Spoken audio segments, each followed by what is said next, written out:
कमी दरामध्ये सोन्याची विक्रीच्या आमिष दाखवून पुणे येथील व्यापाऱ्यास सांगलीत बोलवून 7 ते 8 जणांच्या टोळीने 25 लाखांना लुटले होते.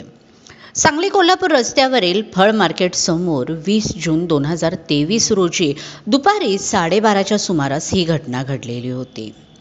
या दरम्यान साताऱ्यातील स्थानिक गुन्हे अन्वेषण विभागाच्या पथकाने यापैकी 4 अटक केलेली होती.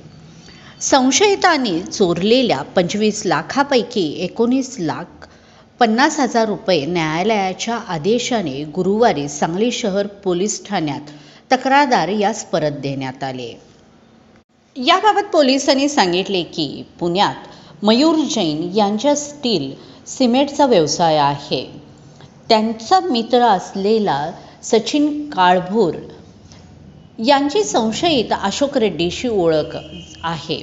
काळभोर यास रेड्डी याने कमी दरात सोने हवे असल्यास संपर्क साधण्यास सांगितले. त्यानंतर 20 जून 2023 रोजी सांगली मिरज रस्त्यावरील फळ मार्केट परिसरात सोने विक्री करता भेटायचे निश्चित झाले. त्यानुसार 4 चाकीत जैन यांच्यासह त्यांचे 3 मित्र सकाळी 10 वाजता घटनास्थळी आले.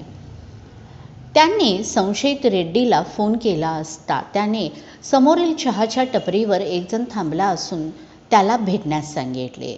फिर्यादी जैन आणि काळभोर यांनी संबंधित व्यक्तीची भेट घेतली असता जवळच थांबलेल्या 4 चाकीमध्ये बसलेल्या त्यांच्या साथीदारांनी जैन यास सोन्यासारखी दिसणारी बिस्किटे दाखवले. पैसे देऊन या आणि बिस्किटे घेऊन जा असे त्याने जैन यास सांगितले. दरम्यान रेड्डी घटनास्थळी आला. त्या कालावधीत जैन हे 2 प्लास्टिकच्या पिशवीमधून प्रत्येकी 12.5 लाख रुपये घेऊन रेड्डीकडे निघाले होते. त्यावेळी टोळीतील 2 दुचाकीवरून जैन यांच्याकडे आले. त्यांनी पोलीस असल्याची बतावणी केली. घाबरलेल्या जैन यांच्याकडील 25 लाख रुपये घेऊन ते पसार झाले. या प्रकरणी पोलिसांनी तातडीने कारवाई करून मानसी सुरेश शिंदे वय वर्ष 30 कोथरूड पुणे, प्रशांत निंबाळकर वय वर्ष 48 बुलढाणा, प्रवीण खेराडे वय वर्ष 37 बुलढाणा आणि नम्रता शरद शिंदे वय वर्ष 28 पुणे यांना अटक केलेली होती.